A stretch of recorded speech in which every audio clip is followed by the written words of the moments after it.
Welcome back to my channel రాజారాణి official. So నేనైతే మన Visakha port fishing harbour లో ఉన్నానన్నమాట. So ఇవాళ సాటర్డే, చాలా చాలా క్రౌడ్ ఉంది. సాటర్డే కూడా బోట్స్ కూడా ఫ్రెష్ మీట్ అంతా వచ్చింది. ఫ్రెష్ ఫిషెస్ అన్ని కూడా వచ్చాయి. పీతలు, రొయ్యలు, ఇంకా రకరకాల చేపలన్నీ వచ్చాయి అనమాట. ఇక్కడ నన్ను చూసి జనసేన మా అమ్మ ఉంది కదా, దాన్ని గుర్తుపట్టింది. సో తనతో నేను వీడియో చిన్న చేద్దాం అనుకుంటే ఆల్రెడీ ఏవో క్లిప్పింగ్స్ తీస్తున్నారు జస్ట్ మన పవన్ కళ్యాణ్ సార్ కోసం. సో వీడియోస్ అయితే అప్లోడ్ చేస్తూ ఉంటుంది కదా, సో మనం కూడా తనతో చిట్ చాట్ చేసేద్దాం, ఓకేనా? సో ఇక్కడ చాలా రకాల చేపలు అయితే ఉన్నాయి. యాక్చువల్గా మేము టైగర్ ప్రాన్స్ తీసుకుందాం అనుకున్నాను. సో లాస్ట్ టైం చికెన్ పచ్చడి పెట్టాను కదా, అలాగా ప్రాన్స్ పచ్చడి కూడా పెడదాము, ఎలా ఉంటుంది అని చెప్పేసి. ఫిష్ అయితే చాలా కాస్ట్ చెప్తున్నారు, ఎందుకో తెలీదు. అప్పుడే బోట్స్ కూడా వచ్చాయి, ఇంకా రాగానే ఫ్రెష్గా అక్కడ అంటే ఎక్స్పోర్ట్ చేయడానికి కొనేసుకున్నారట. చూడండి గాయస్, మా అక్క చేపలు అమ్ముతుంది. చూడండి గాయస్, అసలు ఎన్ని కావాలో అడగండి. ఇదండి చెప్పండి, అసలు దాని పేరేంటో చెప్పండి ఫస్ట్. ఎండు చేపలు అంట. ఏంటి మామ? ఎన్ని సవాళ్ళు కేజా పోయిందో మరి తక్కువ రాదు, మామే పోయింది. ఇంకా మీరు ఏమేమి అమ్ముతారు చెప్పండి. లెక్కలు ఉంటాయి, రెట్లు ఉంటాయి, ఎదుగుదోతులు ఉంటాయి, కానాగడలు ఉంటాయి, రకాలతో తేప వస్తారు. దాని మాత్రం పోయి వైకోరు తిరుగు అమ్ముతున్నామా. ఓకే మేడం, మీరేం అమ్ముతారు? ఎండు చేపలు, రొయ్యలు, నప్పలు. ఇది 350 కేజీ. చెప్పండి ఎంత కేజీ? కాస్ట్ ఇస్తున్నారు మీ దగ్గర, చాలా కాస్ట్లీ ఉన్నాయి. కాస్ట్లీ డ్రెస్ వేసారు, కాస్ట్లీ చెప్పులు వేసారు. అదో 5 రూపాయలు తెచ్చా. ఇవన్నీ ఏంటి? రొయ్యి పొట్టు. ఇది చెప్పండి.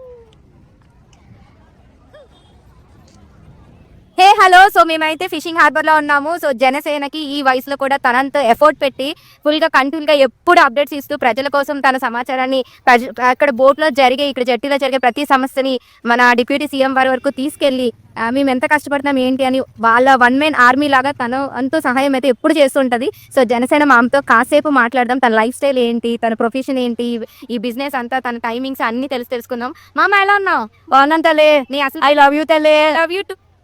సో నీ పేరు అన్ని ఒకసారి నాదా చెప్తాను తల్లి. విశాఖపట్నం జిల్లా భీముడిపట్నం తాలూకా చిన్ననామిపాలెం పెదనామిపాలెం పంచాయతీ చిన్ననామిపాలెం కాపరస్త్రాలు. నేను సాదా సీదా మధ్య తరగతి మనిషిను, కోట గడవని పెద్దాను. నేను ఈ వేళ అమ్ముకోపోతే ఈ వేళకి వస్తే నాకు, నువ్వు నమ్మితే నమ్ము, నమ్మకపోతే మానే. నేను నిజం చెప్తున్నాను, నిజమే చెప్తాను కానీ అబద్ధం అయితే చెప్పను. 12 సంవత్సరాల వయసు నుంచి నేను కష్టపడుతున్నాను ఈ చేపల వ్యాపారమే, ఏ కూలి చేయలేదు. అప్పుడు నా వయసు, నా పిల్లలు పుట్టిందాకా పచ్చి చేపల వ్యాపారం చేశాను. ఆ తర్వాత నుంచి వైజాగ్ వచ్చేసాము, ఎండు చేపల వ్యాపారంలోకి వచ్చేసాను కంప్లీట్ గా. ఇప్పుడు ఈ డ్రై ఫిష్ ఎండు చేపలే అమ్ముతావా? పచ్చి అయితే అమ్మను, ఈ పచ్చి మానేశాను 2 సంవత్సరాలు. మార్నింగ్ ఎన్ని గంటలకు వస్తావు? 8కి వస్తాను తల్లి. అప్పటికి బోల్డ్ వ్యాపారం అయిపోద్ది. 8 గంటలకే బోల్డ్ వ్యాపారం అయిపోద్ది. చకమ వ్యాపారం టయానికి వస్తాను. నా తమ్ముడు వాళ్ళ ఆవిడ చచ్చిపోయింది, ఆ తమ్ముడి ఇంటికాడ అన్ని చేసుకొని వస్తాను. తమ్ముడికి అయితే మా అమ్మ నాన్న సంతానం అయితే 6 అయితే అందరికి నేను ముందు పుట్టాను. అమ్మ నాన్న లేరు కదా, ఇంటికి పెద్దదాన్ని. మా అమ్మ నాన్నకి పెద్దదాన్ని, మా అమ్మ నాన్నకి పెద్దదాన్ని. నా తర్వాత 5, అందులో 6 గిల్లు అనాదిల్లు అయిపోయింది. నా తమ్ముడికి అమ్మని అయిపోయాను. ఎందుకు నువ్వు పవన్ కళ్యాణ్ గారు అంటే నీకు అంత ఇష్టం? చాలా చాలా ఇష్టం అమ్మా నాకు. చిన్నప్పుడు మెగాస్టార్ ఫ్యామిలీ, మా ఊరికి మా ఇల్లు. ఒక 20,000 10,000 15,000 దొరికినా నా తమ్ముడు అయితే బోటుకి వెళ్లకుండా ఫస్ట్ చిరంజీవి సినిమా చూడాలి, బిల్మిచ్చాకు అంతే. చూడాలి, ఆ పాటలు తీసాను. నా తమ్ముడితో నేను చూడాలి అంతే. 5 సార్లు చూసిన దాకా నా మనసు తీరేది కాదు. అప్పుడు ప్రజారాజ్యం అని పార్టీ పెట్టారు కదా, పార్టీ పెట్టి ఎంతగో మేము ఆనందపడి ఓట్లు వేసాం. అప్పుడు పరికరాలు వాళ్ళు పాడు చేశారు పవన్ చిరంజీవిని, తప్పుగా అర్థం చేసుకున్నాము. సినిమా ఇచ్చారు, చూసిన దాకా నా మనసు తీరేది కాదు అంతే. అప్పుడు పవన్ కళ్యాణ్ గారు ఇప్పుడు చాలా కొన్ని కొత్త సినిమాలు చూసావు కదా, ఫస్ట్ షోకి వెళ్ళిపోతావు నువ్వు? ఫస్ట్ షోకి వెళ్ళిపోతాను, నాకు టికెట్ కూడా ఫ్రీగా ఇస్తారు. మరి నువ్వు ఫుల్ గా వాళ్ళ అమ్మగారి తర్వాత అమ్మ అని అంటారు కదా, చాలా ఇంటర్వ్యూస్ లో కూడా చెప్పారు. వెళ్తే అక్కడ రాధాకృష్ణ సార్ ఉన్నారు కదా, ఆఫీస్ లో పిలిచిస్తారు. నాకు ఈ పేరు దానయ్యమ్మ కన్నా జనసేన అమ్మ అంటేనే అందరికీ తెలుసండి. ఇక్కడికి చాలా ఓన్లీ ఈ ఏరియాలో ఈ సెక్టర్ అంతా కూడా డ్రై ఫిషెస్ అంటే ఎండు చేపలు మాత్రమే అమ్ముతారు. ఇక్కడికి జనసేన మామ ఎక్కడుంది ఈ మామ కోసం ఎత్తుక్కుంటూ వస్తారు. చాలా ప్యూర్ హార్టెడ్, అసలు చూస్తేనే చాలా బాగా. అంటే నాకు గ్రాండ్ పేరెంట్స్ లేరు అనమాట, సో తను చూస్తే నాకు అలానే అనిపిస్తుంది, నాకు ఉంటే బాగుండు అని.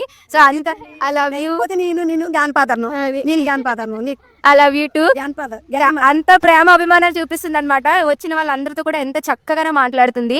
సో కంప్లీట్ గా ఓన్లీ ఈ డ్రై ఫిషెస్ అమ్ముకునే రోజువారీ కావాల్సినవన్నీ కూడా, అంటే ఇవి ఒక రోజు అమ్మకపోతే ఆ రోజు బిజినెస్ అనేది లాస్ అనమాట.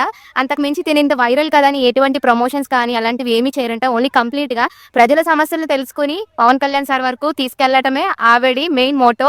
సో జనసేన పార్టీ కోసం ఎంతైనా చేస్తాను, పవన్ కళ్యాణ్ గారి కోసం నేను లాస్ట్ చివరి ఊపిరి వరకు ఆయన కోసమే ఉంటాను అని అంటున్నారు ఈ వయసులో కూడా.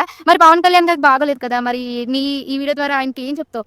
నానా ఎప్పుడో ఎన్నోసార్లు చెప్పానమ్మా, బాబు నన్ను బాగున్నావమ్మా అని దగ్గర తీసుకుంటారు బాబు. అవును, తీసుకుంటే బాబు నేను బాగున్నాను, నేను ఒక్కదాని నన్ను బాగుంటే నా ఒక్కళ్ళే బాగుంటుంది, నీ ఆరోగ్యం ముచ్చున్నానా, నీ ఆరోగ్యం చూసుకుంటే నువ్వు బాగుంటావు, ఆంధ్రప్రదేశ్ ఆల్ ఇండియా నువ్వు ఆదుకుంటావు నాన్న, భావితరాలు భవిష్యత్తు బాగుంటుంది, నువ్వు బాగుండాలని నా ఆశ, నా కోరిక, నువ్వు ఎప్పుడు బాగుండాలి.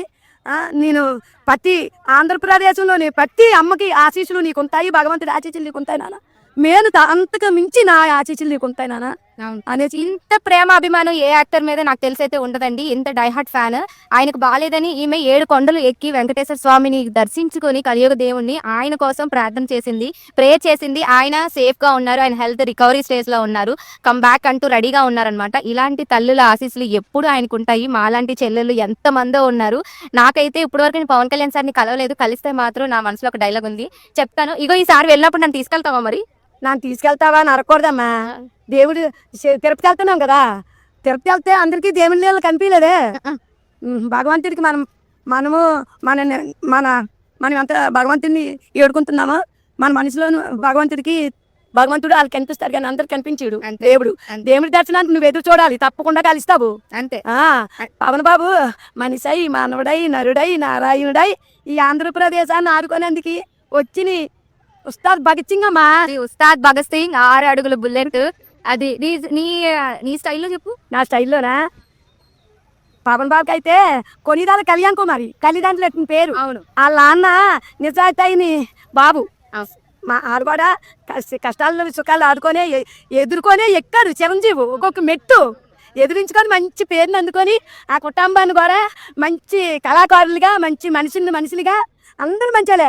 ఆ ఫ్యామిలీని కాదు, మంచోళ్ళు కాదు అన్నానికి ఎవరికి మెగా ఫ్యామిలీలో అందగాడి అంటే ఎవరని చెప్తావు? అందగాడంటే సిరి. అందరూ లేనమ్మా, సిరి అందగాడే. మేక స్టార్ అందగాడు సిరి అంటే నాకు ఇంకా చాలా చాలా ఇష్టము అమ్మా.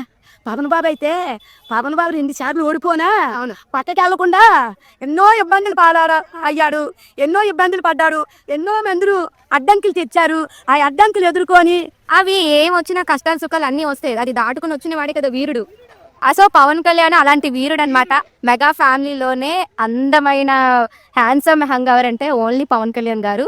సో మేమందరూ ఎన్ని వచ్చినా కూడా, ఎంతమంది హీరోస్ వచ్చినా ఆయన క్రేజు తగ్గదు, ఆయన మీద ప్రేమ అభిమానాలు తగ్గదు. ఇలాంటి తల్లులు మన ప్రపంచంలో ఎంతమంది ఉన్నారు, ఈ దేశమే కాదు పక్క దేశాలు కూడా ఆయనకి హ్యూజ్ ఫ్యాన్స్ అయితే ఉన్నారు. So thank you so much మామ. నేను అడగగానే నువ్వు నాకు ఆయన మీద ఉన్న ప్రేమ అభిమానాన్ని, నీ లైఫ్ స్టైల్ని, నీ బిజినెస్ని ఇది అన్ని తీసి 2 రోజులు 3 రోజులు చెప్పమన్నా చెప్తానమ్మా. కళ్యాణ్ బాబు గురించి ఆ చూపు, ఆ అందము, ఆ నవ్వు, మనసులోని మనిషి ఉండదు తల్లు. నా మనిషి అయితే. సో అయితే ఈసారి వెళ్ళినప్పుడు నన్ను తీసుకెళ్తావా? తప్పకుండా. అగోండి గాయ్స్, ఈసారి వెళ్ళినప్పుడు నన్ను తీసుకెళ్తానని మీ అందరికీ మాటిస్తుంది. సో నెక్స్ట్ వెళ్ళేటప్పుడు వీడియోలో అయితే నేను మామతో పాటు నేను కూడా కలిసి ఉంటాను. So thank you so much మామ, నాకు మంచిగా ఇంటర్వ్యూ ఇచ్చినందుకు. I love you. సో నువ్వు ఎంత పవన్ కళ్యాణ్ సాగో, నేను కూడా నాకు తెలిసిన దగ్గర నుంచి ఆయన ఫ్యానే. నేనైతే చెప్తున్నాను కదండి, ఎప్పుడు గుడికి వెళ్తాం, భగవంతుని ఎప్పుడు డైరెక్ట్గా మాట్లాడడం అయితే చూడలేదు. ఆయనతో మాట్లాడితే నాకు ఆ ఫీలా వస్తుంది అని అనిపిస్తుంది. జస్ట్ లాస్ట్ టైం ఒకటి వెళ్ళవలసింది, బట్ వేరే షూట్స్ వల్ల నేను జస్ట్ మిస్ అయ్యాను అనమాట. లేకపోతే ఆ రోజు కంపల్సరీ కలవాల్సింది. బట్ మా అమ్మ చెప్పింది కదా దేవుడి నుంచి పిలుపు రావాలని. సరే నేను గట్టిగా అనుకుంటాను, తప్పకుండా వెళ్తాను, కలుస్తాను, మాట్లాడతాను. ఆ ఫొటోస్ వీడియోస్ కంపల్సరీ మన ఛానల్లో, మన పేజ్లో అయితే పోస్ట్ చేస్తాను, చూసేయండి. సో థ్యాంక్ యూ జనసేన మా అమ్మ. సో మంచిగా I love you so much. Love you. ఈ అందరూ చూడాలి, చూసి అందరూ బావగారికే చేరేయాలి. Thank you so much guys. అందరూ కూడా మామ పేజ్ని కూడా సబ్స్క్రైబ్ చేసుకోండి, మన పేజ్ని కూడా సబ్స్క్రైబ్ చేసుకోండి, ఫాలో చేయండి. చెప్పు Rajarani official, please subscribe. Rajarani official. I love you తల్లి. ఈ పాపకి, నా మనవరాలకి అయితే లైక్ అండ్ షేర్ చేసి ఐ లవ్ యూ చెప్పండి. ఐ లవ్ యూ చెప్పండి. ఐ లవ్ యూ వద్దు, మీ అందరి ప్రేమ అమ్మలు ఎప్పుడు ఉంటాయి. అండి నా మనవరాలకి అదే ఆ మాట తీసే ఐ లవ్ యూ తల్లి. వాళ్ళ పరమీకి నేను ఐ లవ్ యూ. అబ్బో thank you so much. So subscribe చేసుకోండి, మా అమ్మ ఛానల్ కూడా సబ్స్క్రైబ్ చేసుకోండి. సో ఇలాంటి నిస్వార్థమైన పీపుల్ ఇంకా మన ఉన్నారు కాబట్టి సమాజం కానీ ఇవన్నీ కూడా చాలా బాగున్నాయని నేను స్ట్రాంగ్గా ఫీల్ అవుతున్నాను. అండ్ ఇలాంటి ప్యూర్ హార్టెడ్ ఫెలోస్ చాలా మంది ఉన్నారు. వాళ్ళందరినీ కూడా మనం ఒక దగ్గరికి గ్యాదర్ చేసి సార్ వరకు ఇలాంటి ప్రాబ్లమ్స్ అన్ని క్లియర్గా వెళ్ళి వీళ్ళకి కూడా మంచి ఉపాధిని కల్పించి రాబోయే ఫ్యూచర్లో కూడా ఇటువంటి ఎటువంటి ప్రాబ్లమ్స్ లేకుండా హెల్త్ విషయం కానీ ఇవన్నీ కూడా ప్రభుత్వం నుంచి రావాలని నేనైతే కోరుకుంటున్నాను. Thank you so much guys. Thank you for watching. Bye చెప్పే. బాయ్ అమ్మా, మీ అందరికీ ఐ లవ్ యూ.